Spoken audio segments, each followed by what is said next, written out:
Rebirth of an unwanted wifey episode 10। Akshat के नींद से जागते ही नव्या ने उसे बताया कि वह आज ऑफिस नहीं आ पाएगी और यह बात सुनते ही अक्षत सोच में पड़ गया था, लेकिन वह कुछ भी पूछ पाता उससे पहले ही नव्या को किसी का फोन कॉल आया और बात करते हुए वह जल्दबाजी में कमरे से बाहर निकल गई।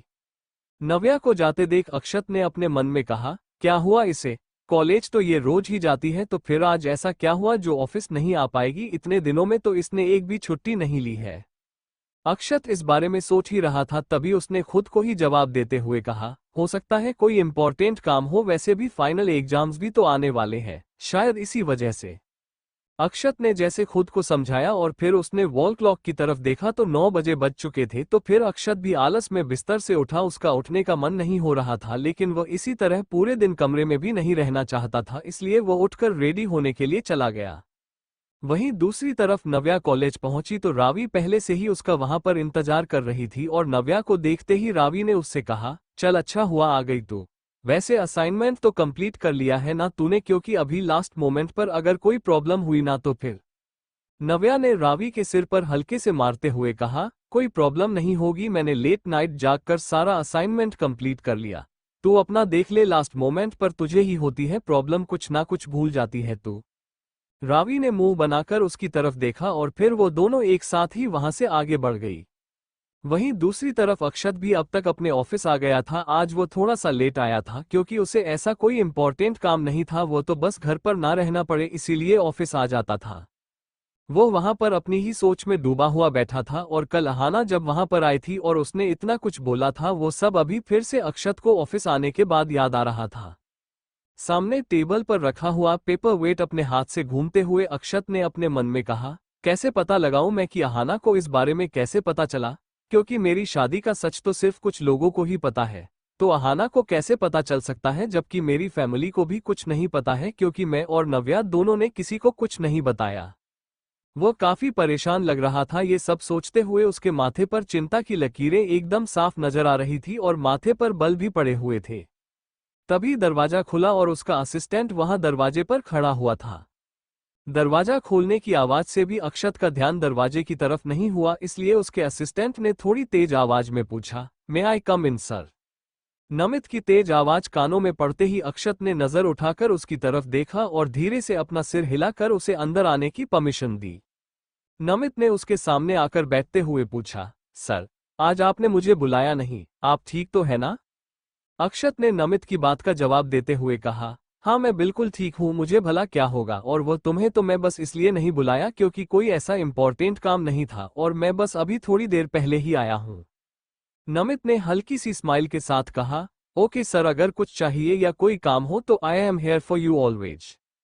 अक्षत ने धीरे से अपना सिर हिलाया और तभी उसके दिमाग में एकदम से एक बात आई और उसने कहा, ऑफिस से रिलेटेड नहीं, लेकिन क्या किसी और काम में तुम मेरी एक हेल्प कर सकते हो? नमित ने कंफ्यूजन से पूछा, कौन सा काम? अक्षत ने एकदम सीरियस होते हुए कहा, वो एक्चुअली किसी के बारे में पता लगाना है। मेरा एक फ्रेंड है, वो काफी टाइम से कॉलेज नहीं आ रहा है, तो मुझे उसकी फिक्र हो रही थी, तो क्या तुम मुझे पता लगाकर बता सकते हो कि वो इस वक्त कहाँ पर है? नमित काफी ध्यान से उसकी बातें सुन रहा था और वह काफी टाइम से यहाँ पर काम करता था अक्षत से भी पहले से, इसीलिए उसे इन सब चीजों का भी एक्सपीरियंस था।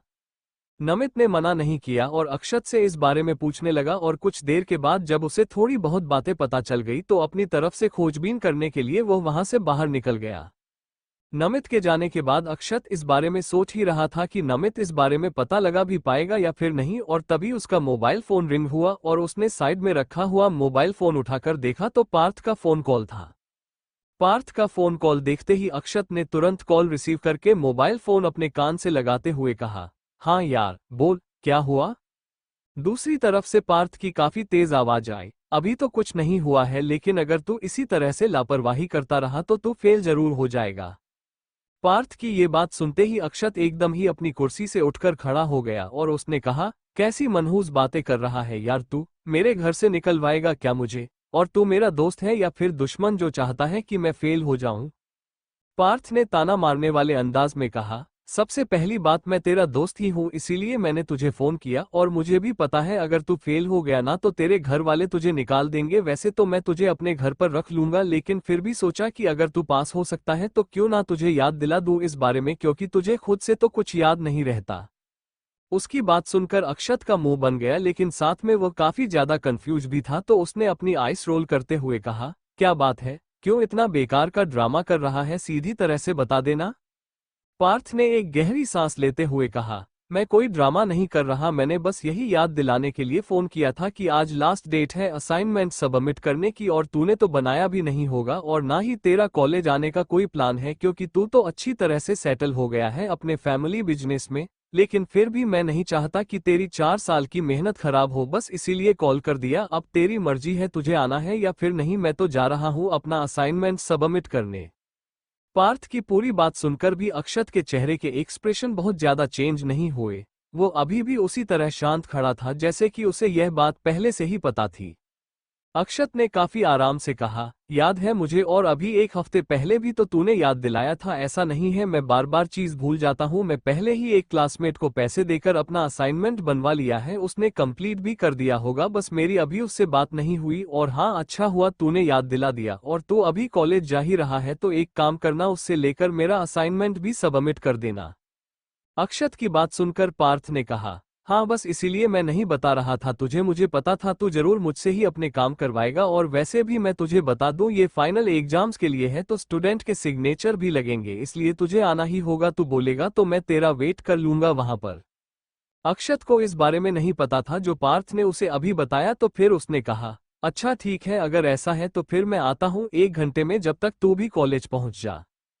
पार्थ ने मजाक करते हुए कहा, हाँ हाँ मैं तुझसे पहले ही पहुंच जाऊंगा, बस टाइम पर आ जाना, ऐसा ना हो कि जब तक तू पहुंचे तब तक कॉलेज ही बंद हो जाए। इतनी बात करके उन दोनों ने कॉल डिस्कनेक्ट कर दी, और तभी अक्षत को एकदम से ध्यान आया कि आज तो नव्या भी यहाँ इंटर्नशिप के लिए नहीं आने वाली और वो कॉलेज में ही होगी। असाइनमेंट की बात याद आते ही अक्षत ने कहा, अच्छा शायद इसीलिए नव्या नहीं आई, उसे भी तो अपना असाइनमेंट सबमिट करना होगा, उसका भी तो फाइनल ईयर है। मैं कुछ ज्यादा ही सोचने लगता हूँ, वैसे नव्या को कॉल करके बता दूं क्या कि आज मैं भी कॉलेज आ रहा हूँ। अपने मन में ये ख्याल आते ही अक्षत नव्या का नंबर डायल करने ही जा रहा था कि तभी एकदम से रुक गया, उसके चेहरे पर एक तिरछी स्माइल आई और उसने कहा, नहीं अभी रहने देता हूँ, वह सीधा ही मुझे वहां पर अपने सामने दिखेगी, तब ज्यादा खुश होगी और सरप्राइज होगा उसके लिए। नव्या से मिलने का सोचकर अक्षत थोड़ा सा ज्यादा एक्साइटेड हो गया और जल्दबाजी में ही वो वहां ऑफिस से सीधे कॉलेज के लिए निकल गया। कुछ देर बाद कॉलेज में अक्षत और पार्थ दोनों ने ही अपना असाइनमेंट सबमिट कर दिया था। दोनों टाइम से पहले ही पहुंच गए थे और अक्षत के डैड को प्रिंसिपल टीचर सब जानते थे, इसीलिए उसे अलग से लाइन में भी नहीं लगा पड़ा था और उसकी वजह से पार्थ का काम भी जल्दी हो गया था। इसलिए अब दोनों ऐसे ही कॉलेज के कॉरिडोर में टहल रहे थे, लेकिन अक्षत इधर उधर देख रहा था क्योंकि वो नव्या को भी ढूंढ रहा था। उसे नहीं पता था इस वक्त नव्या कहाँ पर होगी, लेकिन अभी ब्रेक टाइम था तो उसे लगा हो सकता है कैंटीन एरिया में हो, इसलिए वो बात के साथ वहां कैंटीन की तरफ ही जा रहा था।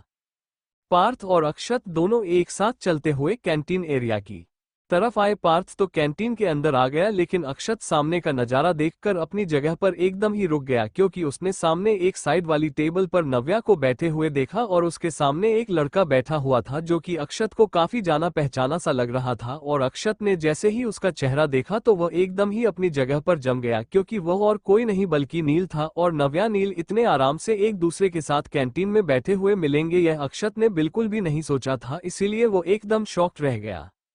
अक्षत ने खुद ही कैंटीन की तरफ चलने को कहा था, लेकिन वो खुद ही कैंटीन के अंदर आने से पहले ही साइड में रुक गया था और पार्थ उसके आगे निकल गया। और जब पार्थ को एहसास हुआ कि वह अकेला ही आगे वहां तक आ गया तो उसने पीछे मुड़कर देखा तो अक्षत को थोड़ी दूर पर ऐसे रुका हुआ देखकर वो कंफ्यूज हो गया, क्योंकि पार्थ की नजर अब तक नव्या और नील पर नहीं पड़ी थी। पार्थ वापस अक्षत के पास आया और उसने पूछा, अरे यार क्या हुआ, तू यहाँ पर क्यों रुक गया? अभी तो तुझे ही कैंटीन में आना था, तो फिर अब आ क्यों नहीं रहा? चल कुछ ऑर्डर करते हैं। अक्षत ने एकदम से कहा, नहीं मुझे भूख नहीं है। पार्थ ने कंफ्यूजन से उसकी तरफ देखते हुए कहा, अरे ऐसे कैसे भूख नहीं है, और भूख नहीं थी तो फिर यहाँ पर क्यों आने को कहा था? मैं तो वैसे भी घर वापस जा रहा था। अक्षत ने उसकी बात का जवाब दिया, हाँ वो मैंने ना ऑफिस से निकलते वक्त कुछ खा लिया था, बस इसलिए भूख नहीं लगी। पार्थ ने उसके कंधे पर हाथ रखते हुए कहा, कुछ नहीं खाना तो कोई बात नहीं, कॉफी या कोल्ड ड्रिंक पी लेना, थोड़ी देर रुकते हैं, शायद अपना कोई यार मिल जाए। पार्थ ने इतना कहकर उस तरफ गर्दन घुमाई जिस तरफ अक्षत की नजरें टिकी हुई थी, लेकिन तभी अक्षत ने उसका हाथ अपने कंधे से हटाया और उसका चेहरा वापस अपनी तरफ करते हुए कहा, अरे नहीं, मुझे एक जरूरी काम याद आ गया है तो मैं अभी निकलता हूँ। पार्थ ने तुरंत ही पूछा, अरे लेकिन यार अचानक से कौन सा काम? वह अपना सवाल पूरा कर पाता उससे पहले ही अक्षत जल्दबाजी में वहां से चला गया। तो फिर पार्थ ने भी अपने मन में कहा, अचानक से ऐसा कौन सा जरूरी काम याद आ गया इस जो ऐसे भाग गया, ये कोई तो बात है, जाकर देखता हूँ। अपने मन में ये सोचकर पार्थ भी तुरंत ही अक्षत के पीछे जाने को हुआ, क्योंकि उसे अक्षत कुछ ठीक नहीं लग रहा था। अचानक से वह अजीब बर्ताव करने लगा, तो ऐसे में वह अपने दोस्त को अकेले नहीं छोड़ना चाहता था। अक्षत के पीछे जाने के लिए पार्थ भी हड़बड़ाहट में वहां से आगे बढ़ा तो सामने से आती हुई एक लड़की से टकरा गया, जिस पर पार्थ का ध्यान बिल्कुल भी नहीं था। लेकिन जैसे ही वह उससे टकराया, उसे लड़की के हाथ में पकड़ी हुई कॉफी उन दोनों के कब्जों पर गिर गई। वो लड़की तुरंत ही अपने दाग लगे कब्जों की तरफ देखने लगी। वो लड़की और कोई नहीं, रावी थी, और उसके कब्जों पर कॉफी ज्यादा गिरी थी और पार्थ के कब्जों पर बस कुछ छींटें ही नजर आ रही थी। रावी ने नजर उठाकर सामने की तरफ देखते हुए कहा, क्या है यार, नजर नहीं आता है क्या? थोड़ा तो देख कर चलो। मेरी पूरी कॉफी और मेरे कपड़े दोनों ही बर्बाद कर दिए। वह तो अच्छा है कोल्ड कॉफी। इतना बोलते हुए रावी ने गुस्से में नजर उठाकर सामने खड़े पार्थ को देखा, जो कि चुपचाप बिना पलकें झपकाए उसके चेहरे की तरफ ही देख रहा था। ऑफिस वाले इंसिडेंट के बाद से वो दोनों आज मिल रहे थे। सामने पार्थ को देखकर रावी की भी बोलती बंद हो गई और वो आगे क्या बोलने वाली थी एकदम ही जैसे भूल गई। पार्थ ने उसे देख अपना हाथ उठाते हुए कहा, हे हाय। पर रावी वो तो उसे देख उसे इग्नोर करती जल्दी से वहां से भाग निकली। वहीं दूसरी तरफ अक्षत काफी तेज कदमों से भागते हुए सीधा कॉलेज के बाहर आ गया और अपनी कार के पास आकर रुक गया। उसके माथे पर पसीने की बूंदें एकदम साफ नजर आ रही थी, जिसे कि अपने हाथों से पोंछते हुए वो गुस्से में चिल्लाया, नव्या उस नील से कैसे मिल सकती, वो भी उसके इतना कुछ करने के बावजूद भी? अक्षत ने अपने आप से ही सवाल कर डाले और उसे जवाब एक भी सवाल का नहीं मिल रहा था। वो काफी ज्यादा बेचैन महसूस कर रहा था। अक्षत ने नहीं में अपना सिर हिलाते हुए कुछ सोचकर कहा, नहीं नव्या मेरे साथ ऐसा नहीं कर सकती। जरूर उस नील ने ही उसे मिलने के लिए बुलाया होगा और उसे अपनी बातों में फंसा रहा होगा। लेकिन नव्या क्यों गई? मैंने तो उसे मना किया था, फिर भी उसे समझ क्यों नहीं आता वह जानबूझकर गई है, या फिर हो सकता है बाय चांस वह दोनों मिल गए हो। हाँ, हो सकता है असाइनमेंट की लास्ट डेट है फाइनल एग्जाम के लिए, तो नील भी इसी वजह से आया होगा, नहीं तो तब से वह गायब था। अक्षत ने जैसे तैसे खुद को समझाया और तभी एकदम से उसके दिमाग में एक आइडिया आया, तो उसने अपने आप से बात करते हुए कहा, हाँ मैं नव्या को कॉल करके पूछता हूँ, मुझे पता है वह मुझसे झूठ नहीं बोलेगी। अक्षत को कहीं ना कहीं नव्या पर विश्वास था और शायद इसी विश्वास को परखने के लिए उसने तुरंत ही अपना मोबाइल फोन निकाला और नव्या का नंबर डायल करने लगा। दूसरी तरफ से जैसे ही फोन कॉल रिसीव हुआ, नव्या की बहुत ही प्यारी चहकती हुई आवाज उसके कानों में पड़ी। वो काफी खुश लग रही थी। नव्या ने कॉल रिसीव करते ही कहा, हेलो अक्षत, क्या हुआ? अक्षत ने एकदम से सवाल किया। हाँ, वो तुम्हारी याद आ रही थी इसीलिए मैंने तुम्हें फोन किया। बताओ कहाँ पर हो तुम अभी और किसके साथ हो? नव्या को उसका सवाल थोड़ा सा अजीब तो लगा, लेकिन फिर भी उसने ध्यान नहीं दिया और काफी आराम से कहा, मैं तो कॉलेज में ही हूँ। और किसके साथ से क्या मतलब है? रावी के साथ ही आई थी, अभी उसके साथ ही वापस जाऊंगी। और कौन दोस्त है मेरा यहाँ पर? आप तो है नहीं यहाँ। उसकी बात सुनते ही अक्षत के दिमाग में और भी बहुत सारी बातें आने लगी और उसने अपने मन में कहा, ये नव्या मुझसे झूठ क्यों बोल रही है? जब वह नील के साथ है तो वह मुझे कॉल पर तो बता सकती है। मैंने खुद देखा रावी वहां पर नहीं थी उसके साथ कहीं भी। वह अकेली ही नील के साथ बैठी हुई बात कर रही थी। लेकिन ऐसी क्या बात कर रहे होंगे वो दोनों, जो नव्या मुझे भी नहीं बता रही उसके बारे में? ये सब कुछ सोचते हुए अक्षत नव्या की बात का जवाब देना ही भूल गया। तो दूसरी तरफ से नव्या ने फिर से कहा, क्या हुआ अक्षत, कहाँ खो गए आप? आपका सिर दर्द तो ठीक है ना? अब कोई काम है तो ऑफिस आऊं क्या? नव्या ने पूछा तो अक्षत का ध्यान उसकी तरफ हुआ और उसने एकदम से कहा, नहीं नहीं, कोई जरूरत नहीं है ऑफिस आने की, तुम सीधा घर ही चली जाना और हो सकता है मैं भी थोड़ा लेट आऊं, आज काम थोड़ा ज्यादा है। अक्षत के ऐसे मना करने पर नव्या कंफ्यूज हो गई। उसे अक्षत की बातें आज कुछ खास समझ नहीं आ रही थी, लेकिन फिर भी उसने ज्यादा कुछ नहीं पूछा और ओके बोल। तो दूसरी तरफ से अक्षत ने भी कॉल डिस्कनेक्ट कर दी। अक्षत अपनी कार के अंदर बैठ गया और उसने दोनों हाथों से अपना सिर पकड़ लिया और कहा, क्यों नव्या, क्यों कर रही हो? क्यों झूठ बोल रही हो तुम मुझसे? क्या वह नील मुझसे ज्यादा इंपॉर्टेंट है तुम्हारी लाइफ में? क्या अभी भी तुम उससे मुझसे प्यार करती हो? क्या सच में मैं तुम दोनों के बीच आ गया हूं? नील और नव्या को सामने देखकर अक्षत के दिमाग में इस तरह के कई सारे सवाल आ रहे थे और साथ ही कुछ दिनों पहले अहाना ने जो कुछ भी उससे कहा था वह भी उसके दिमाग में बार बार घूम रहा था और वह किसी भी बात को समझ नहीं पा रहा था क्योंकि उसका दिल नव्या पर भरोसा करने को बोल रहा था, लेकिन जो कुछ भी आज उसने देखा उसके बाद उसका दिमाग उसे कुछ और ही कह रहा था। अक्षत ने जोर से अपनी कार की स्टीयरिंग पर हाथ मारा और फ्रस्ट्रेशन में अपने बाल पीछे करते हुए वो किसी तरह अपना गुस्सा कम करने की कोशिश करने लगा। अक्षत जब ऑफिस से घर आया तो उसका मन दिन भर की बातों में उलझा हुआ था, खासकर वह सीन जब उसने नव्या को कॉलेज की कैंटीन में बड़े ही आराम से नील के सामने बैठकर उससे बात करते हुए देखा था। अपने रूम के अंदर कदम रखते ही उसकी नज़र नव्या पर पड़ी, जो कि साइड कॉर्नर में रखी हुई स्टडी टेबल के सामने वाली चेयर पर बैठकर पढ़ाई कर रही थी। नव्या पढ़ाई करने में काफी ज्यादा बिजी थी क्योंकि उसके एग्जाम्स नेक्स्ट वीक से ही शुरू हो रहे थे, लेकिन फिर भी अक्षत को देखकर वो तुरंत ही उठी और मुस्कुराते हुए उसकी तरफ आई क्योंकि आज पूरा दिन ही उसने अक्षत को नहीं देखा था तो वो उसे काफी मिस कर रही थी। उसे अक्षत के साथ टाइम स्पेंड करने की आदत पड़ चुकी थी। नव्या ने मुस्कुराते हुए पूछा, अक्षत आप आ गए? आज तो काफी देर कर दी। आपने फोन पर बताया तो था देर हो जाएगी, लेकिन फिर भी मैं आपका इंतजार कर रही थी। अक्षत नव्या की बात सुनकर हल्का सा मुस्कुरा दिया, लेकिन उसकी आंखों में कुछ सवाल छुपे थे। उसने अपने ऑफिस बैग को एक तरफ रखते हुए गहरी सांस ली। तभी नव्या उसके पास आकर बैठ गई, पर अक्षत का मन अब भी कहीं और था। नव्या ने अपने हाथ में पकड़ी हुई बुक को एक तरफ रखते हुए पूछा, कैसा रहा आपका दिन? कुछ ज्यादा ही काम था क्या? थके हुए लग रहे हैं आप। लेट भी हो गए? अक्षत ने उसकी ओर देखा, जैसे कुछ सोच रहा हो, फिर धीरे से कहा, हाँ ठीक था, वो बस थोड़ी देर हो गई। एक नए प्रोजेक्ट पर डिस्कशन चल रहा था, इस वजह से देरी हुई। लेकिन तुम बताओ तुम्हारा दिन कैसा रहा आज कॉलेज में? इतना टाइम लग गया कि तुम ऑफिस भी नहीं आ पाए। नव्या ने काफी आराम से जवाब दिया, ठीक था। मैंने आपको बताया था ना, सुबह वो फाइनल एग्जाम आने वाले हैं ना, तो उसी से रिलेटेड काफी सारे असाइनमेंट थे जो सबमिट करने थे। आज वो सब भी फाइनल हो गया। अक्षत ने उसकी बात सुनी, लेकिन वो कुछ और सोच रहा था। अक्षत ने थोड़ा रुककर फिर पूछा, अच्छा तो सिर्फ असाइनमेंट में ही टाइम लग गया या फिर और भी कोई जरूरी काम था?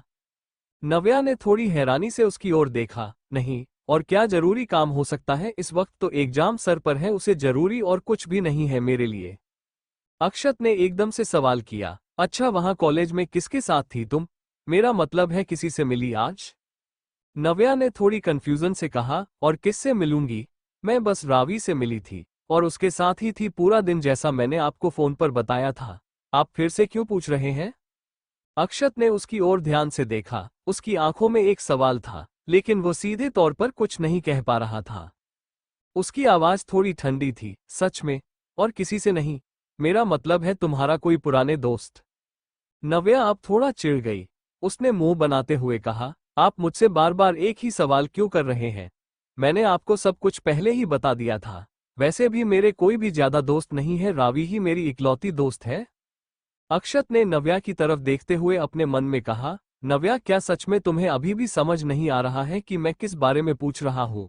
सच में तुम मुझे उसे बारे में बताना नहीं चाहती? क्यों मुझसे छुपा रही हो कि आज तुम नील से मिली थी, जबकि खुद मैंने तुम्हें अपनी आंखों से देखा था और फिर भी तुम मुझसे झूठ बोल रही हो? अक्षत को ऐसे सोच में डूबा हुआ देखकर नव्या ने भी सफाई देते हुए कहा, क्या हुआ अक्षत, आप क्या सोच रहे हैं?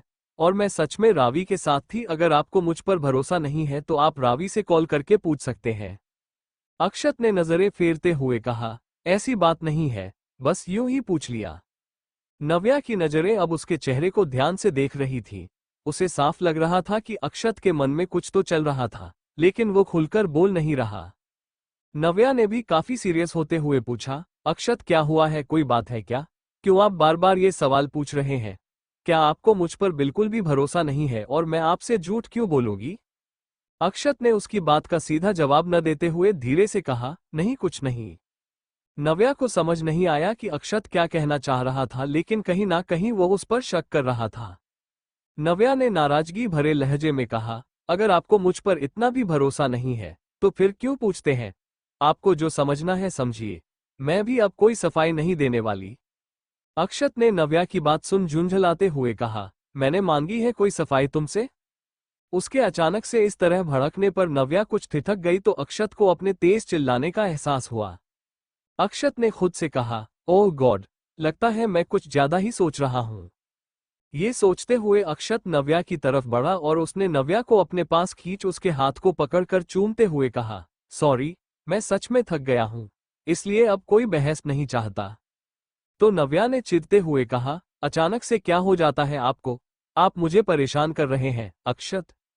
अक्षत को नव्या की बात सीधा दिल पर लगी तो एक लंबी सांस लेते हुए उसने कहा, हाँ सच में मैं बस तुम्हें परेशान करता हूँ। बेवजह ही तुम्हारी जिंदगी में जो आ गया तुम्हें परेशान करने के लिए तुम्हारी मर्जी के बिना। अक्षत की यह बात सुनकर नव्या ने धीरे से अपना सिर हिलाकर कहा, आपसे तो बात करना ही बेकार है, लगता है ऑफिस के काम की फ्रस्ट्रेशन आप मुझ पर निकल रहे हैं, बाद में बात करते हैं। अक्षत ने बिना कुछ बोले अपना चेहरा दूसरी तरफ कर लिया और नव्या ने उसकी ओर एक आखिरी नजर डाली, फिर गुस्से में कमरे से बाहर निकल गई। अक्षत वहीं खड़ा रहा, उसकी बातों को मन ही मन दोहराता रहा, लेकिन वो अब भी सोच में डूबा हुआ था। अक्षत ने नव्या के जाने के बाद दरवाजे की तरफ देखते हुए कहा, अगर नव्या सही है तो फिर वो मुझे क्यों नहीं बता रही नील से मिलने के बारे में, और अगर वह नील से प्यार करती है तो सीधे सीधे यही क्यों नहीं बता देता मुझे कि मैं ही इन दोनों के रास्ते से हट जाऊंगा। अक्षत के मन में जैसे ही यह ख्याल आया उसने तुरंत ही अपना चेहरा सामने लगे हुए बड़े से आईने में देखा और वह बहुत ही डरा हुआ सा लग रहा था, ये सोचकर ही कि वह नव्या को नील के साथ जाने देगा, और उसने तुरंत ही जल्दी जल्दी नहीं में अपना सिर हिलाते हुए कहा, नहीं नहीं, मैं ऐसा नहीं होने दे सकता। वो नील वो बिल्कुल भी सही नहीं है नव्या के लिए, और उसने पहले भी नव्या के साथ गलत करने की कोशिश की थी। मैं ऐसे कैसे नव्या को उसके साथ सोच सकता हूँ, और शायद मैं ही फालतू सोच रहा हूँ, ऐसा कुछ नहीं है। उसने मन ही मन फैसला करते हुए कहा, हाँ उन दोनों के बीच कुछ भी नहीं है, हो सकता है नील खुद ही नव्या से मिलने आया हो, लेकिन नव्या क्यों मुझे ये बात छुपा रही है, मुझे पता करना होगा। कुछ देर के बाद अक्षत फ्रेश होने के लिए वॉशरूम में चला गया। उसके दिमाग में अभी भी यह सारी बातें चल रही थी, लेकिन नव्या रूम में वापस नहीं आई और डिनर का टाइम भी हो गया था, तो अक्षत भी डिनर के लिए चला गया। डाइनिंग टेबल पर फैमिली के सारे लोग एक साथ बैठे हुए डिनर कर रहे थे। अक्षत को एक हाथ से खाना खाने में परेशानी हो रही थी। नव्या उससे नाराज थी, लेकिन फिर भी नव्या ने उसकी प्लेट में खाना सर्व कर दिया बिना उसकी तरफ देखी, और फिर अपनी नाराजगी दिखाते हुए दूसरी तरफ मुंह फेर कर बैठ गई। अक्षत ने भी नव्या से कुछ नहीं कहा और दादाजी उन दोनों को देखकर नोटिस कर रहे थे। दादाजी ने अक्षत से कहा, आशु, क्या हुआ है बेटा, इतने चुप क्यों हो? आज तुम कुछ भी बोल नहीं रहे, क्या मुझसे भी बात नहीं करोगे अब बाकी सब की तरह? अक्षत ने दादाजी की तरफ देखकर हल्की मुस्कुराहट के साथ कहा, नहीं दादू, कुछ नहीं, वो बस थोड़ा सा थका हुआ हूं मैं, शायद इसीलिए आपको ऐसा लग रहा होगा। अक्षत ने जैसे ही यह बात कही तो साइड में बैठे हुए उसके डैड ने कहा, आशु, क्यों गए थे तुम आज ऑफिस? पूरी तरह से ठीक हो जाओ तब ज्वाइन कर लेना। अक्षत ने उन्हें देख सरकास्म से हंसते हुए पूछा, ये क्या डैड, क्या आपको मेरी फिक्र हो रही है? ये तो कमाल हो गया। सभी लोग खाना खाते हुए रुककर अक्षत की तरफ हैरानी से देखने लगे और अक्षत के डैड एकदम शॉक्ड हो गए, अक्षत का वैसा ही पुराना रूप देखकर जैसा वो शादी से पहले था। अक्षत के डैड ने कहा, मैं तो बस तुम्हारे लिए ही बोल रहा था क्योंकि तुम्हें चोट लगी है। अक्षत ने गुस्से में कहा, पहले भी तो आपने ही बोला था कि अगर मैं ऑफिस ज्वाइन नहीं करूंगा तो आप मुझे घर से बाहर निकाल देंगे, और वैसे भी अब मैं अकेला नहीं हूं ना, तो इतना काम तो मुझे करना ही पड़ेगा, 2 लोगों का खर्च जो है अब। अक्षत को ऐसे गुस्से में देखकर सबका मुंह खुला का खुला रह गया और नव्या वो भी अक्षत की तरफ देखने लगी। उसे पता था अक्षत का मूड पहले ही ठीक नहीं था, इसी वजह से रूम में उन दोनों की भी बहस हो चुकी थी। नव्या ने कुछ भी नहीं बोला, लेकिन अक्षत की मॉम ने कहा, आशु, यह क्या तरीका है अपने डैड से बात करने का? बिल्कुल तमीज नहीं है तुम्हें, और आप और दिखा लीजिए फिक्र, ऐसे लोग प्यार और फिक्र किसी भी चीज के लायक नहीं होते। अपनी मॉम की यह बात सुनते ही अक्षत ने तुरंत ही अपने सामने रखी हुई प्लेट खुद से दूर कर दी और कुर्सी से उठकर खड़ा हो गया। उसने उसी तरह बेरुखी से कहा, हाँ हाँ सही कहा आपने मॉम, किसी लायक नहीं हूँ, मैं बिल्कुल नालायक हूँ, इसीलिए शायद मुझे आप जैसे लायक लोगों के साथ बैठकर डिनर भी नहीं करना चाहिए। गुस्से में ये सब कहने के बाद अक्षत तुरंत ही घर से बाहर निकल गया और किसी ने भी उसे रोकने की कोशिश नहीं की, क्योंकि सबको पता था उसे रोकने का कोई भी फायदा नहीं होता। अक्षत ऐसे गुस्से में कभी किसी की भी बात नहीं सुनता था और नव्या भी उसे ऐसे गुस्से में देखकर काफी हैरान रह गई, जबकि पहले भी वो अक्षत को ऐसे देख चुकी थी, लेकिन आज मामला उसे कुछ ज्यादा ही बिगड़ा हुआ लग रहा था। उसे समझ नहीं आ रहा कि अक्षत को हुआ क्या। देर रात अक्षत लौटकर वापस आया तो आज वो ड्रंक था। उसने एक नज़र बेड पर बेढंग तरीके से सोई नव्या को देखा और उसकी तरफ बढ़ते हुए उसे एकटक देखने लगा। अक्षत ने नव्या को देखते हुए कहा, नहीं, नहीं, मेरी नव्या मुझे कभी धोखा नहीं देगी। वो मुझे बहुत प्यार करती है। मैं ज्यादा सोच रहा हूँ, जरूर कुछ और बात होगी। ये सोचते हुए वो आहिस्ता से नव्या के पास ही बैठ गया। तभी उसके बैठते ही उसके इतंजार में सोई नव्या जाग गई और उसने अक्षत को अपने सामने देखते हुए पूछा, अक्षत, आप कहाँ गए थे? अक्षत ने उसे प्यार भरी नजरों से देख अब उसके करीब होते हुए कहा, कहीं नहीं, मैं तुम्हारे बगैर कहाँ जाऊंगा? उसकी आंखों में देख नव्या ने हैरानी से पूछा, अक्षत, आपने आपने ड्रिंक की है? नव्या ने अब चिढ़ते हुए पूछा, हो क्या गया है आपको? तो अक्षत ने नव्या का हाथ पकड़ उसके हाथ को चूमते हुए कहा, कुछ भी तो नहीं, और मैंने ज्यादा नहीं पी, बस थोड़ी सी पी है, सिर दर्द हो रहा था मेरा। ये कहते हुए अक्षत अब नव्या के और पास ही खिसक आया तो नव्या ने उसे दूर धकेलते हुए कहा, दूर हटिए, ड्रिंक कर मेरे पास नहीं आएंगे आप।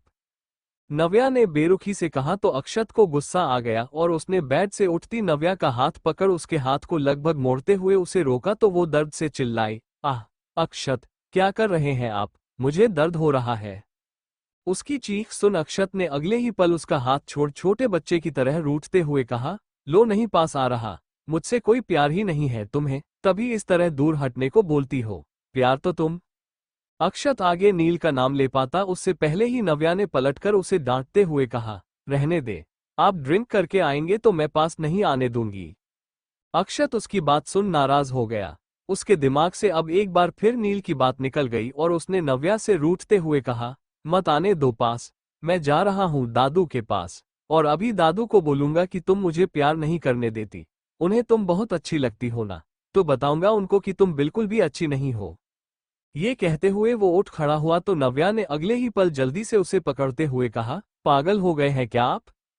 अक्षत ने मना करते हुए कहा, नहीं, छोड़ो मुझे। नव्या ने उसकी हरकतों को देख उसे छोड़ जल्दी से जाकर डोर पकड़ते हुए कहा, अच्छा बाबा ठीक है, आप कर लेना मुझे प्यार, अब तो खुश।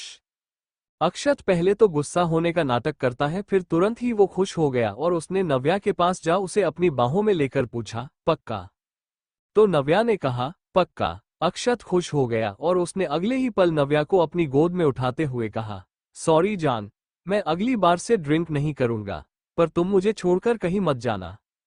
ये कहते हुए वो उसे बेड पर लेकर आया तो नव्या ने प्यार से उसके चेहरे को अपने हाथों में लेकर कहा, मैं कहीं नहीं जाऊंगी।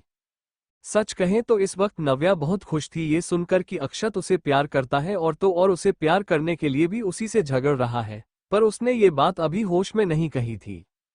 थोड़ी ही देर में अक्षत ने नव्या के नाइट सूट को खोलना शुरू कर दिया तो नव्या ने भी उसे रोकने की बजाय अब रूम की लाइट ऑफ कर दी। तभी उसके नाइट सूट को खोल अक्षत ने जल्दी से सबसे पहले उसे अपने सीने से लगाते हुए उसके होठों को चूम लिया।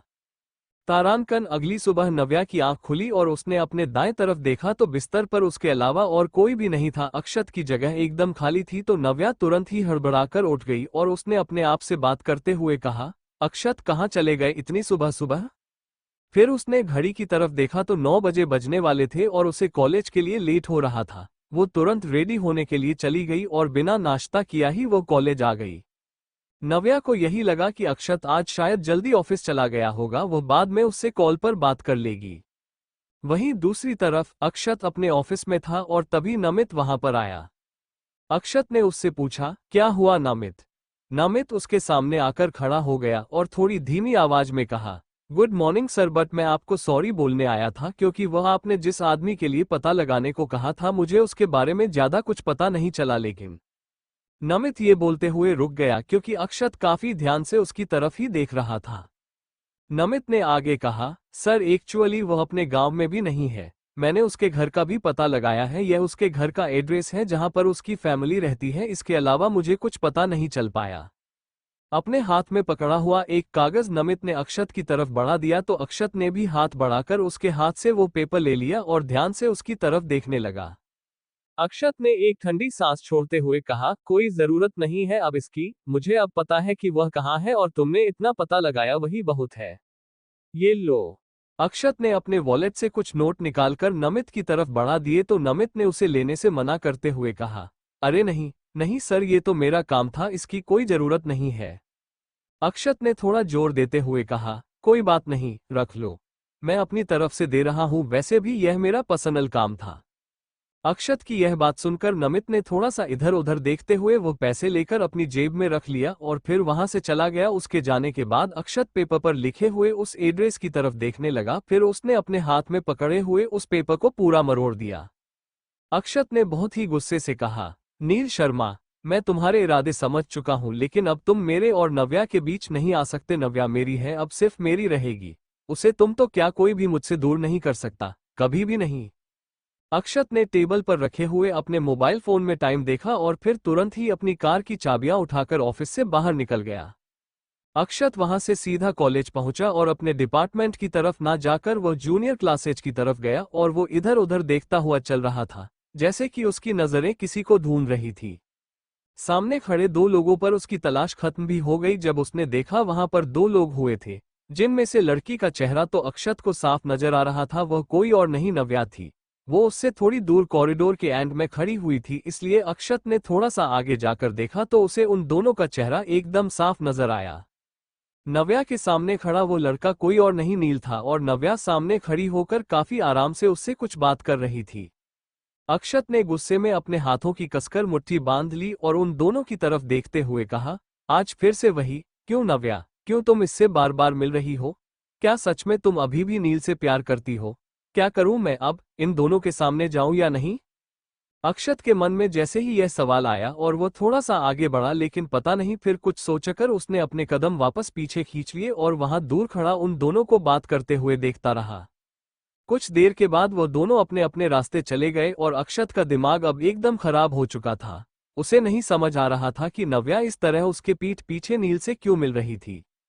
अक्षत वापस आकर अपनी कार ड्राइव करने लगा, लेकिन वो ऑफिस वापस नहीं गया क्योंकि उसका कहीं भी जाने का मन नहीं हो रहा था। वो ऐसे ही सड़क पर अपनी कार ड्राइव करता रहा बिना किसी मंजिल के।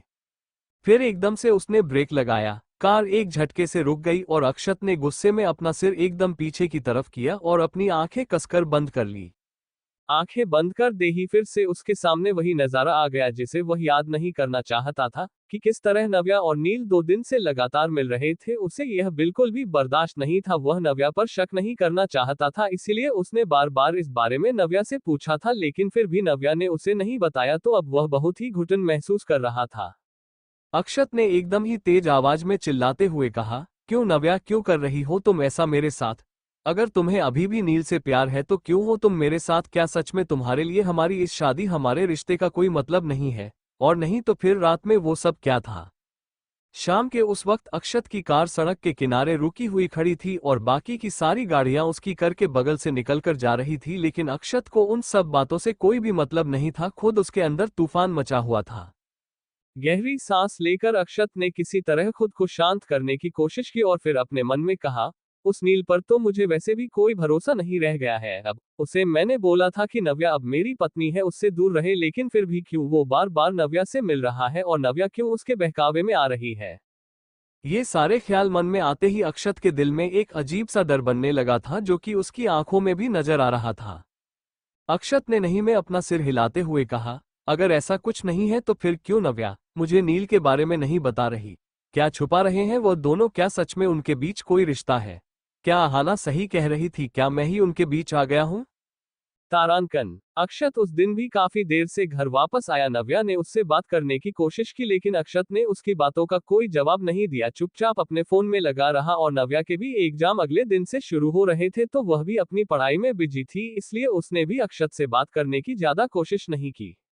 लेकिन अक्षत उस दिन से रोज नव्या को बिना बताए चुपचाप कॉलेज पहुंच जाता था और रोज ही उसने नव्या और नील को अकेले में मिलते हुए देखा और यह सारी चीजें धीरे धीरे करके उसके दिमाग में भरती जा रही थी, क्योंकि उसने अब तक एक बार भी नव्या से इस बारे में कोई भी सवाल नहीं किया था। वो अब उससे बात भी बहुत कम करता था और ज्यादातर उसे इग्नोर करता था या देर से घर आता था। नव्या भी अक्षत के बदले हुए बर्ताव को महसूस कर रही थी, लेकिन एग्जाम में बिजी होने की वजह से उसने इस बारे में ज्यादा जोर देकर नहीं पूछा और ये तय किया कि एग्जाम खत्म होने के बाद वह जरूर अक्षत से बात करेगी और उन दोनों के बीच जो भी नाराजगी थी उसे खत्म कर देगी। नव्या के एग्जाम्स पिछले कुछ दिनों से चल रहे थे। इन 15 दिनों में उसने पूरी तरह से अपनी पढ़ाई पर फोकस किया था। इसलिए वो अक्षत और अपने रिश्ते की तरफ ज्यादा ध्यान नहीं दे पाए, लेकिन उसे अक्षत के बदलते बर्ताव का एहसास भी हो रहा था। नव्या जानती थी कि कुछ तो गलत था, पर एग्जाम की वजह से वो अक्षत से इस बारे में बात नहीं कर पा रही थी। आज उसका लास्ट एग्जाम था और साथ ही उसका बर्थडे भी। लास्ट एग्जाम खत्म होते ही नव्या अपने आप से बात करते हुए एग्जाम हॉल से बाहर निकली। चलो थैंक गॉड एग्जाम फिनिश हुए, अब नो टेंशन। नव्या ने राहत की सांस लेते हुए हल्का सा मुस्कुराया और जैसे ही नजर उठाकर सामने देखा तो रावी उसकी ओर दौड़ी हुई आई और उसे जोर से गले लगा लिया। रावी ने उसे गले लगाते हुए कहा, हैप्पी बर्थडे नव्या। नव्या हल्का सा मुस्कुराई और कहा, thank you so much Ravi, मुझे पता था तुझे याद होगा, और वैसे तूने मेरे एग्जाम का नहीं पूछा। रावी ने उसकी बात का जवाब देते हुए लापरवाही से कहा, एग्जाम का क्या पूछना है यार, पहले से ही टॉपर है तू तो। लेकिन ये बता आज का क्या प्लान है, बर्थडे पार्टी कहाँ दे रहे हैं अक्षत सर? नव्या ने सिर झुकाते हुए कहा, नहीं, मुझे नहीं लगता कि अक्षत को पता भी होगा कि आज मेरा बर्थडे है, क्योंकि मैंने उन्हें कभी नहीं बताया, ना ही उन्होंने पूछा। रावी को उसकी बात पर यकीन नहीं हुआ। उसने काफी हैरानी से पूछा, क्या सच में तुम दोनों हस्बैंड वाइफ हो ना? यार इतने महीनों से एक साथ रहते हो और तुम दोनों को एक दूसरे का बर्थडे भी नहीं पता? नव्या ने सफाई देते हुए कहा, नहीं यार, ऐसी बात नहीं है, वो बस अक्षत काम में काफी ज्यादा बिजी हो गए हैं आजकल, इस वजह से मैंने उन्हें नहीं बताया, और सच कहूं तो मैं भी एग्जाम्स में इतनी बिजी थी कि ध्यान ही नहीं दे पाए। नव्या फीकेपन से मुस्कुराई और उसके चेहरे पर थोड़ी मायूसी भी नजर आ रही थी। उसे ऐसे देखकर रावी ने उसे चीयर अप करते हुए कहा, कोई बात नहीं यार, आज घर जाकर बता देना, देखना अक्षत सर बहुत खुश होंगे, और क्या पता इसी बहाने हम सबको भी बड़ी पार्टी मिल जाए।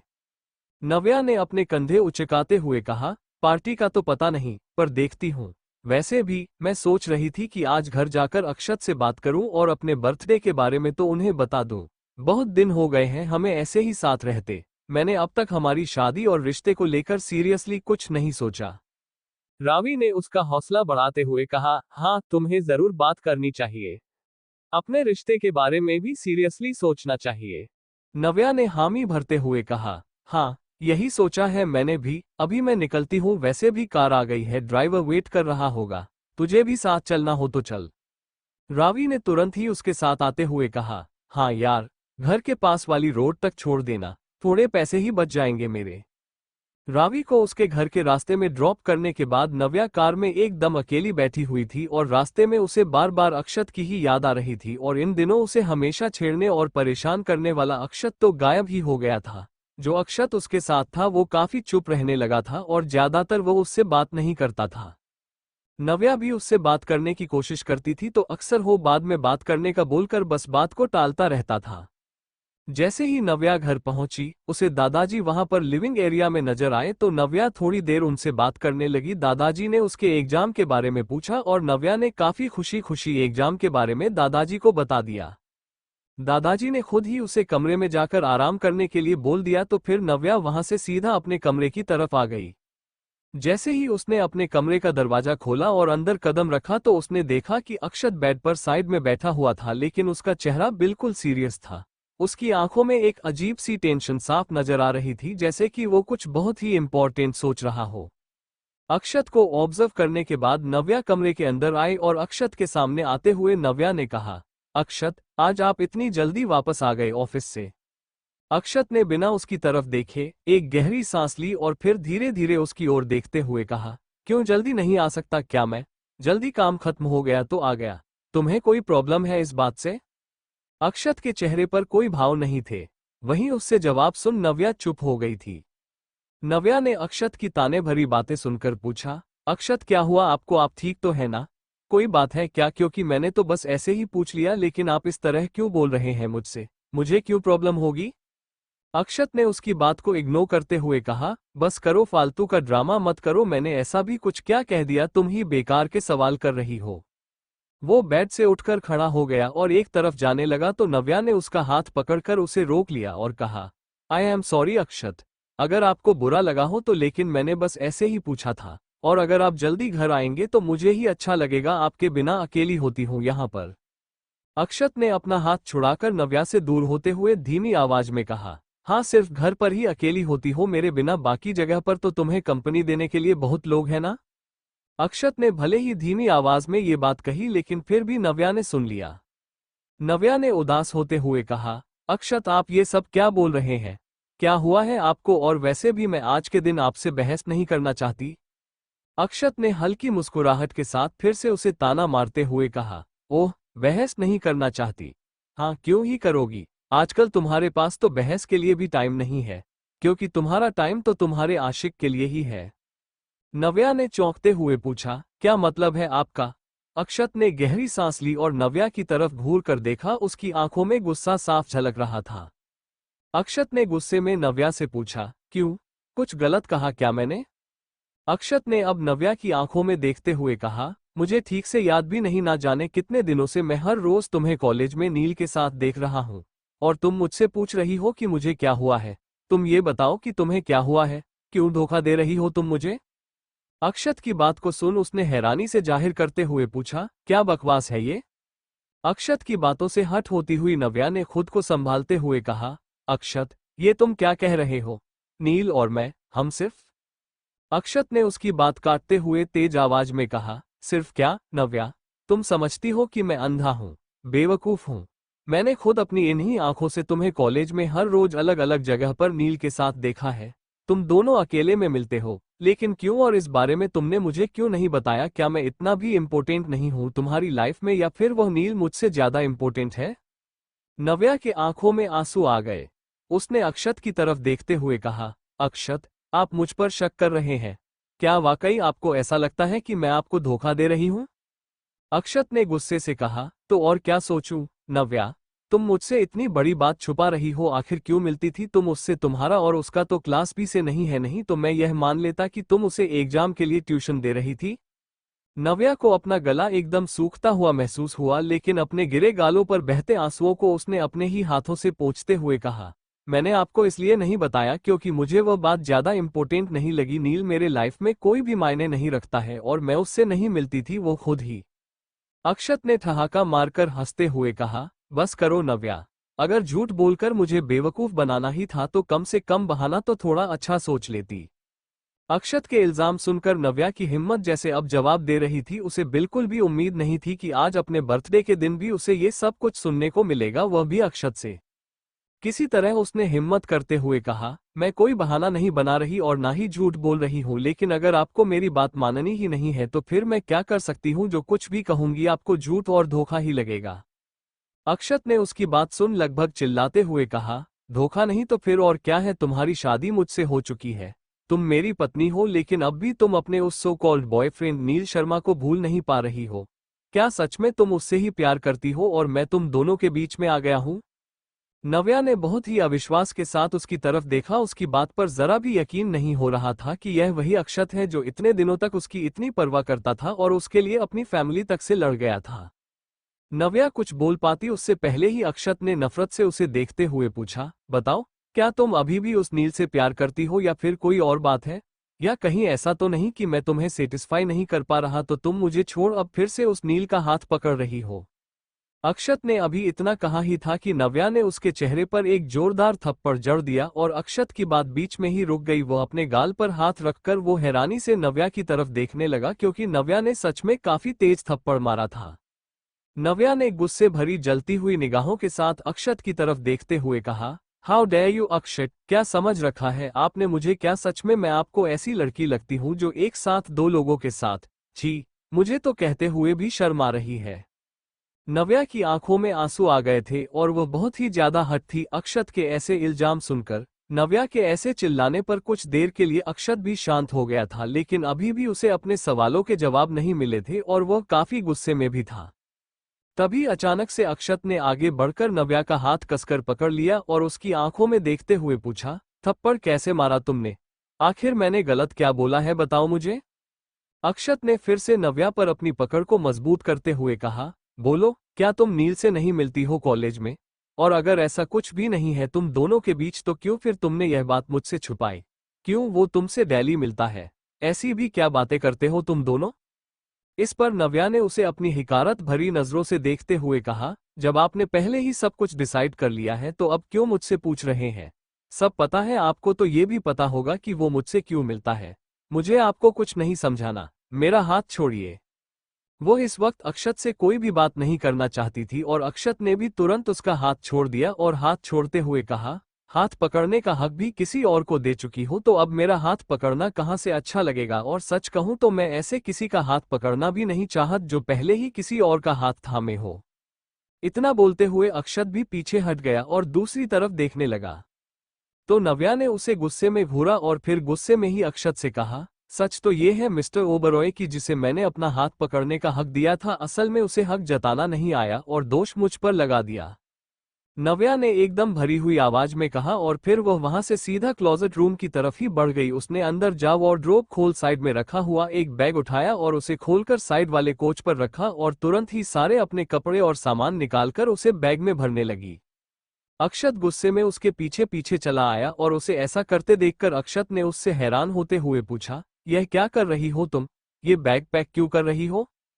तो नव्या ने अपने बहते आंसुओं को पोंछने की कोशिश करते हुए कहा, अब मैं इस घर में 1 मिनट और रुकी तो शायद अपनी बची कुची इज्जत भी गवा बैठोगी।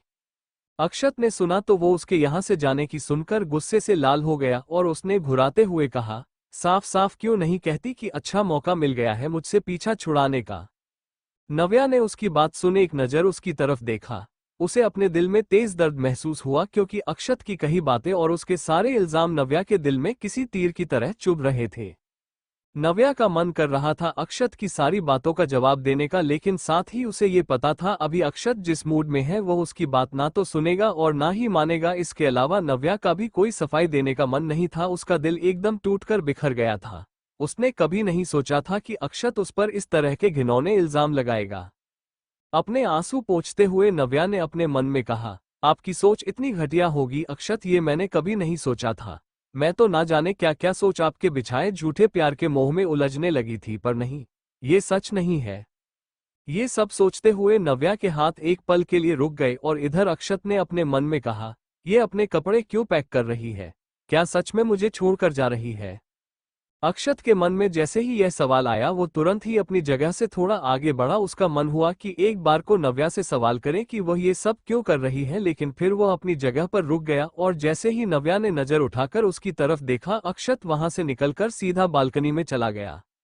अक्षत के इस तरह वहां से चले जाने पर नव्या ने अपने आप से बात करते हुए कहा, पागल थी मैं जो इस शादी को सच मान बैठी थी। वैसे भी 4 महीने तो बीत चुके हैं, सिर्फ 2 महीने ही बचे थे तो क्या फर्क पड़ता है अगर मैं 2 महीने पहले ही यहां से चली जाऊं। ये सोचते हुए नव्या एक बार फिर रोने लगी और अब जल्दी से अपना सारा सामान उसने बैग में पैक कर लिया। बैग को सीधा करके उसका हैंडल अपने हाथ में पकड़ा और वहां से जाने लगी। अक्षत भले ही बालकनी में खड़ा था लेकिन उसकी नजरें नव्या पर ही टिकी हुई थी, इसलिए जैसे ही अपना सारा सामान पैक करके बैग लेकर वो कमरे के दरवाजे की तरफ बढ़ी तो अक्षत तुरंत ही वहां पर आ गया। अक्षत ने नव्या के सामने आकर खड़े होते हुए कहा, कहाँ जा रही हो तुम? नव्या ने सीधे ही जवाब दिया, आपसे मतलब क्यों बताऊं मैं आपको? अक्षत ने उसका जवाब सुन उसे गुस्से में घूर कर देखा तो नव्या ने भी अगले पल उससे अपना हाथ छुड़ा लिया। अक्षत ने दर्द से भरी नजरों से उसे देखा और फिर गुस्से में नव्या को ताना मारते हुए कहा, जाओ, मुझे भी पता है कहाँ जाओगी, अपने उसी एक्स बॉयफ्रेंड के पास जाओगी। शायद इतने दिनों से तुम लोग यही प्लानिंग कर रहे थे। तो नव्या अपनी जगह पर रुकी और उसने अक्षत की आंखों में देखते हुए मजबूती से कहा, आपको जो समझना है समझिए, मैं आपको कोई सफाई नहीं देने वाली और वैसे भी मैं लगती ही कौन हूँ आपकी, और आज आपने यह बात साबित भी कर दी कि हमारे इस रिश्ते का कोई मतलब नहीं है। जब हमारे इस रिश्ते में भरोसा नहीं है तो फिर क्यों रहूं मैं यहाँ पर? वैसे भी भूलिए मत, यह सिर्फ एक कॉन्ट्रैक्ट मैरिज थी। अक्षत ने गुस्से में दांत पीसते हुए कहा, कॉन्ट्रैक्ट मैरिज या जो भी हो, लेकिन तुम मेरी पत्नी थी। तुमने हमारे इस रिश्ते को भूलकर नील के साथ भी अपने पुराने रिश्ते को बरकरार रखा है और अब इसे छुपाने की कोशिश मत करो। नव्या ने गुस्से में कहा, मैं कुछ भी नहीं छुपा रही, और वैसे भी आपको तो सब पता है इतने दिनों से मेरे ऊपर नजर जो रख रहे थे आप, क्योंकि अगर भरोसा होता ना तो कभी भी आपने ऐसा नहीं किया होता बल्कि सीधा मुझसे पूछते कि आखिर बात क्या थी। अक्षत ने एकदम से नव्या के कंधे पर अपना हाथ रखा और उसे कसकर पकड़ते हुए कहा, भरोसा किया था लेकिन मेरे उसे भरोसे को तोड़ दिया तुमने। और अगर तुम कुछ भी गलत नहीं कर रही थी तो तुमने मुझे खुद क्यों नहीं बताया? क्यों उस नील पर इतना भरोसा करती हो? मैं तुम्हें उसकी असलियत बताई थी लेकिन फिर भी तुम्हें मुझ पर नहीं उस पर भरोसा है ना? नव्या ने चेहरे पर तिरछी मुस्कुराहट के साथ कहा, भरोसे की बात आपके मुंह से अच्छी ही नहीं लग रही है अक्षत। और हमारा रिश्ता वैसे भी कभी भरोसे पर तो टिका ही नहीं था, ये तो वैसे भी खत्म होने वाला था, इसलिए आज टूटता है या कल, और क्या फर्क पड़ता है किस वजह से। नव्या ने जैसे ही यह बात बोली तो अक्षत की बोलती एकदम बंद हो गई। उसने आगे कुछ भी नहीं कहा और नव्या को छोड़कर साइड हट गया। नव्या भी आगे बिना कुछ कहे उसके साइड से निकलकर वहां डोर से बाहर चली गई। अक्षत चुपचाप उसे जाता हुआ देखता रहा। उसने एक बार भी नव्या को रुकने के लिए नहीं कहा और ना ही उसे रोकने की कोई कोशिश की। लेकिन जो कुछ भी नव्या ने कहा था उसकी बातों ने अक्षत को सोचने पर जरूर मजबूर कर दिया था और अक्षत ने एक गहरी सांस लेते हुए अपने आप से कहा, क्या मतलब था इन बातों का, क्या भरोसा नहीं किया मैंने। अक्षत ने गुस्से में ये सारी बातें कही क्योंकि वो नव्या को सही और खुद को गलत नहीं मानना चाहता था। अभी वो फिलहाल किसी नतीजे पर भी नहीं पहुंचा था, लेकिन उसकी नजरों में नव्या उसे धोखा दे रही थी। नव्या वहां से जा चुकी थी, लेकिन अक्षत के दिमाग में अभी भी नव्या की कही बातें घूम रही थी। उसे यकीन नहीं हो रहा था कि नव्या सच में उसे छोड़कर चली गई था, क्योंकि अक्षत को लग रहा था वो सही था और नव्या उसे अपनी गलती की माफी मांगेगी और सफाई देने की कोशिश करेगी, लेकिन नव्या ने ऐसा कुछ भी नहीं किया। वो इतनी आसानी से उसे छोड़कर चली गई। अक्षत बिल्कुल भी होश में नहीं लग रहा था और उसे समझ नहीं आ रहा था कि वह क्या कर रहा है और क्या नहीं। वहीं दूसरी तरफ नव्या कमरे से बाहर निकल नीचे आए तो अब तक सारे लोग अपने कमरों में वापस जा चुके थे। नीचे हॉल में कोई भी नहीं था, इसलिए वह चुपचाप बिना कोई आवाज किए वहां से बाहर निकल गई, क्योंकि वो कोई भी ड्रामा नहीं चाहती थी। नव्या ने अपने मन में कहा, अच्छा हुआ यहाँ पर कोई भी नहीं है, नहीं तो मैं सबको क्या जवाब देती मैं। ये सोचते हुए नव्या की आंखें एक बार फिर भर आईं। अक्षत की कही बातें उसे बार बार याद आ रही थी। ऐसा लग रहा था जैसे कि उसके कान में वह बातें गूंज रही थी। नव्या ने एकदम धीरे से दरवाजा खोला और बाहर निकलने से पहले पता नहीं क्यों उसने एक बार फिर से पीछे मुड़कर सीढ़ियों की तरफ देखा। पता नहीं क्यों उसे ऐसा लगा था कि अक्षत उसे रोकने के लिए उसके पीछे आएगा, लेकिन जब उसे वहां पर कोई भी नजर नहीं आया तो वो चुपचाप दरवाजे से बाहर निकल गई। अक्षत के घर से बाहर निकलकर नव्या ऐसे ही बस चलती जा रही थी और उसके दिमाग में बहुत सारी बातें घूम रही थी। नव्या ने चलते चलते खुद से सवाल करते हुए पूछा, अक्षत इतने दिनों से मुझे और नील को मिलते हुए देख रहे थे, इसका मतलब उन्हें मुझ पर भरोसा नहीं था, इसलिए वह मुझ पर नजर रखे हुए थे। उन्हें शुरू से ही शक था शायद। रात के अंधेरे में तेज कदमों से चलते हुए वो बस चलती जा रही थी। आते जाते ऑटो रिक्शा उसे देख रुकते, पर वो कुछ बोलती ही नहीं तो वे भी आगे बढ़ जाते। नव्या की आंखों से आंसू थमने का नाम नहीं ले रहे थे, क्योंकि उसे बार बार अक्षत के कहे शब्द उसके कान में सुनाई दे रहे थे। नव्या ने अपने मन में कहा, अक्षत ऐसा सोच भी कैसे सकते हैं, कैसे उन्होंने मुझसे इतनी घटिया बात कह दी कि वो मुझे सेटिस्फाइड नहीं कर पा रहे हैं और इसीलिए मैं किसी और के साथ भी हूँ। क्या सच में वह मेरे बारे में ऐसा सोचते थे, मुझे पता कैसे नहीं चला। अक्षत की यही बात तो उसके सबसे ज्यादा दिल के आर पार हुई थी। क्या वो वाकई उसे इतना गिरा हुआ समझता है। अक्षत की इस बात ने उसके अना को ठेस पहुंचाई थी और इसी के चलते उसने अक्षत को आगे अपनी कोई भी सफाई पेश नहीं की। उसने खुद से सवाल किया, इतना बड़ा इल्जाम कैसे लगा सकते हैं अक्षत मुझ पर, वो भी सिर्फ नील के साथ देखकर उन्होंने सब कुछ खुद ही सोच लिया। नव्या की आंखों से लगातार आंसू बहने लगे और उसे अब सब कुछ एकदम धुंधला सा नजर आ रहा था। एक पल के लिए रुककर खुद ही अपनी आंखों के आंसू पोंछे वो होश में आए। कुछ देर खड़े रहने के बाद उसे टैक्सी मिल गई और वह टैक्सी करके वहां से सीधा अपनी मां के घर वापस आ गई। वो अपने घर के बाहर उतरी और उसने टाइम देखा, रात के लगभग 11 बजे बजने वाले थे।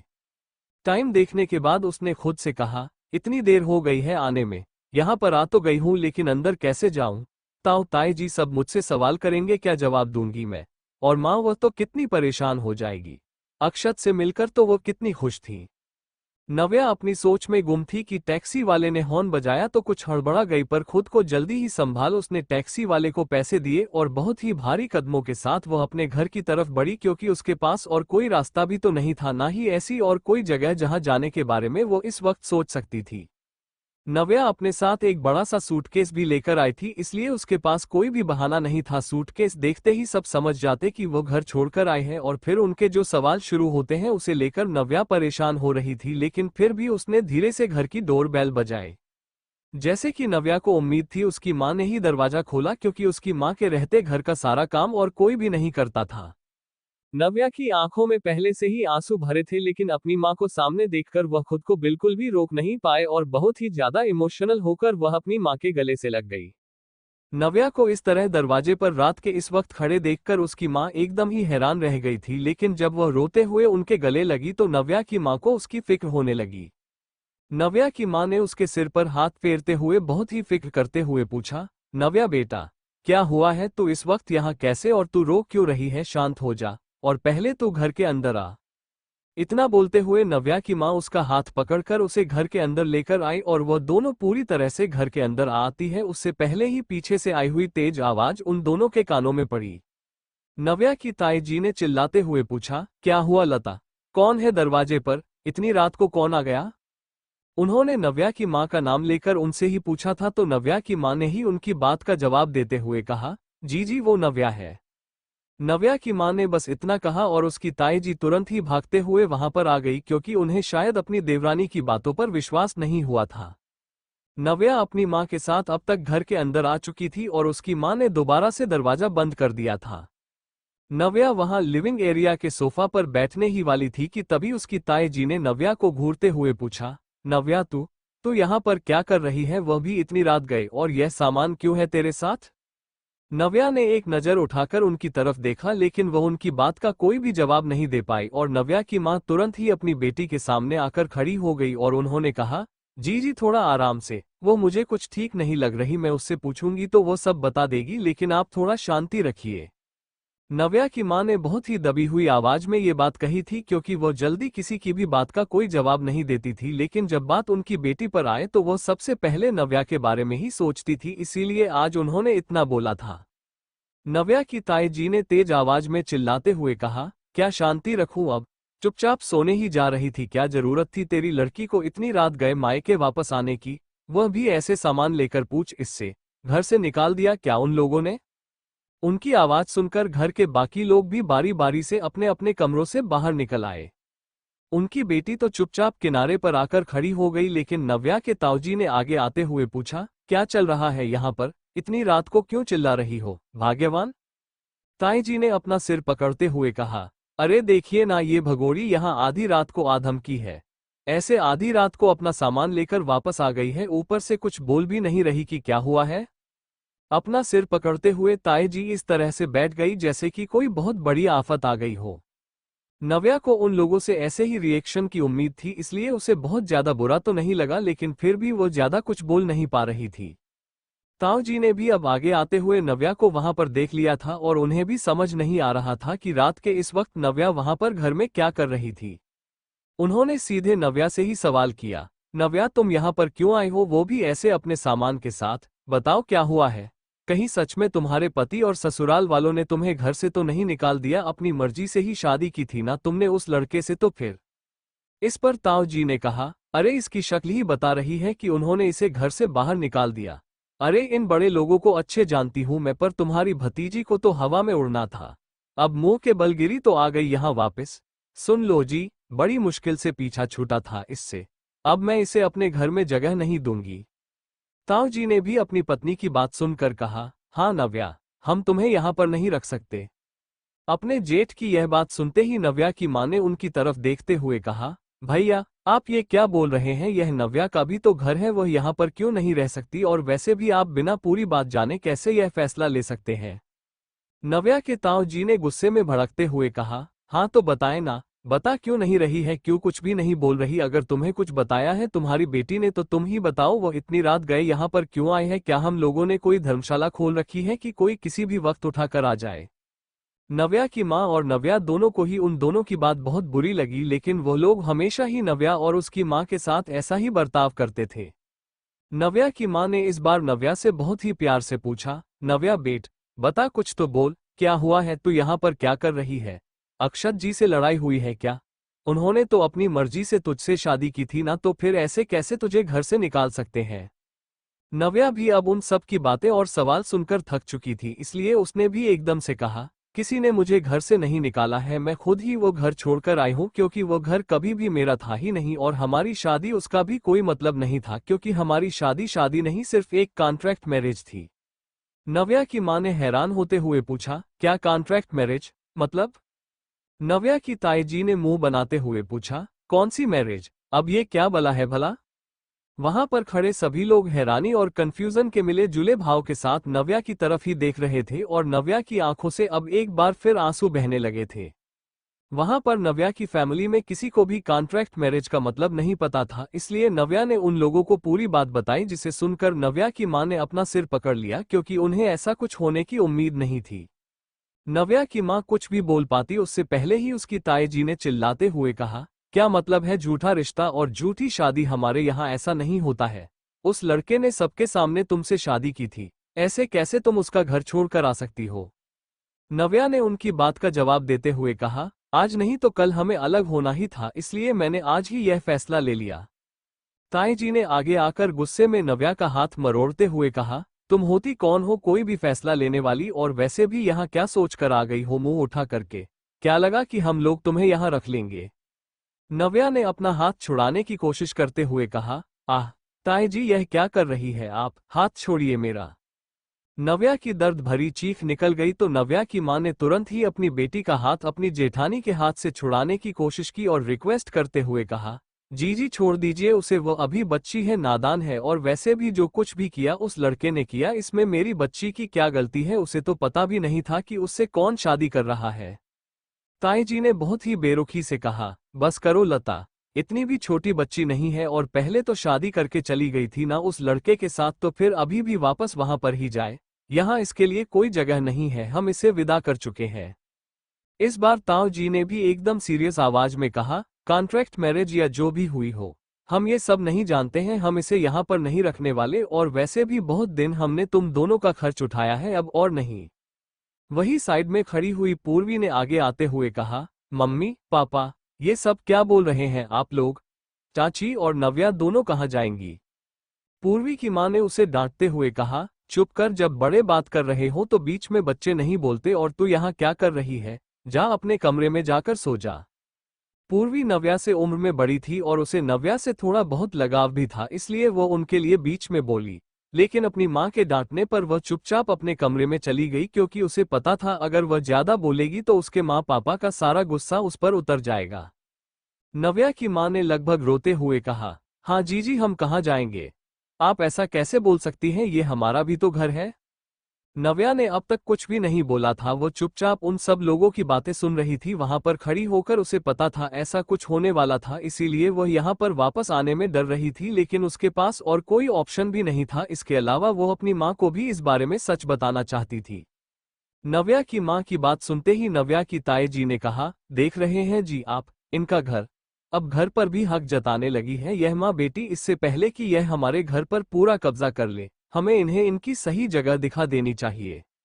नव्या के ताऊ जी ने भी हामी भरते हुए कहा, लता ये तुम्हारा घर नहीं है, ये हमारा घर है, और इतने दिनों से तुम हमारे सहारे की वजह से यहाँ पर थी, क्योंकि हमने तुम्हें रखा हुआ था, लेकिन अब और नहीं। अगर तुम्हारी बेटी इस तरह ससुराल से वापस आ जाएगी तो हम तुम दोनों को यहाँ पर नहीं रख पाएंगे, इसलिए तुम दोनों जाओ यहाँ से, अभी के अभी निकलो। इतना बोलते हुए उन्होंने दरवाजे की तरफ उंगली दिखाई तो नव्या ने तुरंत ही कहा, वैसे भी हम लोग आपके साथ नहीं रहना चाहते हैं, लेकिन अभी रात के इस वक्त हम कहाँ जाएंगे? आप प्लीज कुछ दिन हमें यहाँ पर रहने दीजिए, उसके बाद मैं खुद ही अपनी माँ को यहाँ से लेकर कहीं चली जाऊंगी। नव्या की बात सुनकर उसकी ताई एकदम ही भड़कते हुए बोली, क्या कहा हमारे साथ नहीं रहना चाहती? तो फिर अभी तक यहाँ पर कर क्या रही हो? चलो तो तुम दोनों और निकलो यहाँ से, वैसे भी इतने बुरे हैं ना हम, तो क्यों कुछ दिन और रहना है हमारे साथ, चलो जाओ यहाँ से। उसके ताऊ ने आगे आकर अब तक घर का दरवाजा खोल दिया था और ताई ने नव्या और उसकी मां को लगभग धक्का मारते हुए घर से बाहर निकाल दिया और फिर नव्या के सामान को भी उसके साथ बाहर फेंक दिया। नव्या की मां को ऐसा लग रहा था जैसे कि अचानक से उन पर कोई पहाड़ टूट पड़ा हो, इसलिए वह एकदम सदमे में थी। इस वजह से उनकी जेठानी ने जब उन्हें घर के बाहर धक्का दिया तो वह एकदम से लड़खड़ा गई और जमीन पर गिरने ही वाली थी कि तभी नव्या एकदम से चिल्लाई, माँ। चिल्लाते हुए नव्या ने आगे आकर अपनी मां को थाम लिया और उन्हें गिरने से बचा लिया। नव्या की मां रो रही थी और नव्या की आंखों में भी आंसू थे, और नव्या की मां जैसे ही सीधी खड़ी हुई तुरंत ही घर के दरवाजे की तरफ भागी, लेकिन उनके मुंह पर ही उनकी जेठानी ने दरवाजा बंद कर दिया और नव्या की मां दरवाजे पर जोर जोर से हाथ मारने लगी। नव्या की मां ने सुबकते हुए कहा, जीजी क्या कर रही हैं? आप दरवाजा खोलिए, हम इतनी रात को कहाँ जाएंगे? आप हमारे साथ ऐसा कैसे कर सकती हैं? नव्या अपनी माँ को ऐसा करते हुए देख रही थी और उसे बहुत ही बुरा लग रहा था कि उसकी वजह से उसके ताऊ और ताई जी ने उसकी माँ को भी घर से निकाल दिया।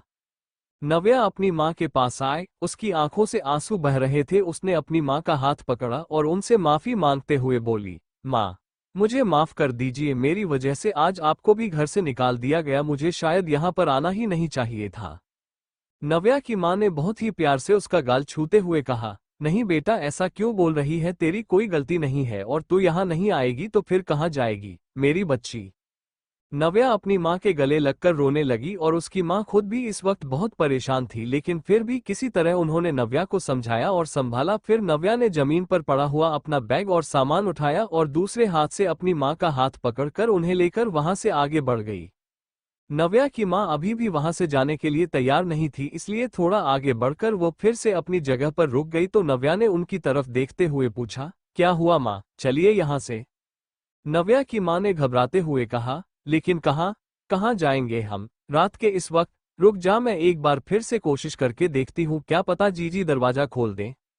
नव्या की माँ वापस अपने घर की तरफ जाने के लिए मुड़ गई, लेकिन नव्या ने उनका हाथ पकड़कर उन्हें रोक लिया और पीछे से कहा, नहीं माँ, अगर उन्हें दरवाजा खोलना ही होता तो इस तरह घर से बाहर निकालकर हमारे मुंह पर दरवाजा नहीं बंद करते, वो लोग दरवाजा नहीं खोलेंगे। नव्या भी बिल्कुल मायूस हो गई यह बात बोलते हुए और उसकी माँ रुक गई, क्योंकि उन्हें पता था नव्या सही बोल रही थी। और फिर वो दोनों वहां से आगे बढ़ गई। काफी रात हो चुकी थी, इसलिए घर के आसपास टैक्सी भी नहीं मिल रही थी, तो उन्हें वहां से आगे मेन रोड तक आना पड़ा। नव्या एकदम खोई हुई सी चल रही थी, क्योंकि आज ही इतना कुछ हो गया, उसकी दुनिया एकदम से बदल गई थी। कहाँ वो अक्षत के साथ उसके घर में रहती थी और आज उसके सर पर छत तक नहीं थी। वो ऐसे ही बिना किसी मंजिल के अपनी माँ का हाथ थामे बस चले जा रही थी। तभी एकदम से उनकी आंखों में कार की फ्लैशलाइट लगी और किसी ने एकदम उन दोनों के सामने कार का ब्रेक लगाया। नव्या की माँ दोनों अपनी जगह पर ही रुक गईं और उन्होंने नव्या का हाथ पकड़कर उसे भी पीछे खींचा, क्योंकि नव्या बेख्याली में चलती हुई अभी भी आगे कार की तरफ बढ़ती जा रही थी। कार के हेडलाइट की रोशनी में कार की ड्राइविंग सीट पर बैठे हुए उस शख्स की नज़र जैसे ही सामने खड़ी नव्या पर पड़ी, उसने एकदम से कहा, नव्या, ये यहाँ पर क्या कर रही है, वो भी इतनी रात को। अपनी कार का दरवाजा खोलकर वो आदमी तुरंत ही बाहर निकला और नव्या की माँ उसे डांट रही थी, नव्या, तुझे इतनी बड़ी कार नहीं दिखी सामने से आते, ध्यान कहाँ है तेरा। तभी नव्या की नज़र भी सामने से आते उसे इंसान पर पड़ी और नव्या ने भी उसे देखते ही पहचान लिया और वह इधर उधर देखने लगी, क्योंकि नव्या शायद नहीं चाहती थी कि वह इंसान उसे वहां पर देखे या उससे मिले। Thank you for listening. मुझे उम्मीद है आपको ये स्टोरी पसंद आई होगी। अगर आपको पसंद आए है तो प्लीज़ लाइक और कमेंट करना ना भूलें और मोर स्टोरीज के लिए सब्सक्राइब करें। मिलते हैं नेक्स्ट वीडियो में।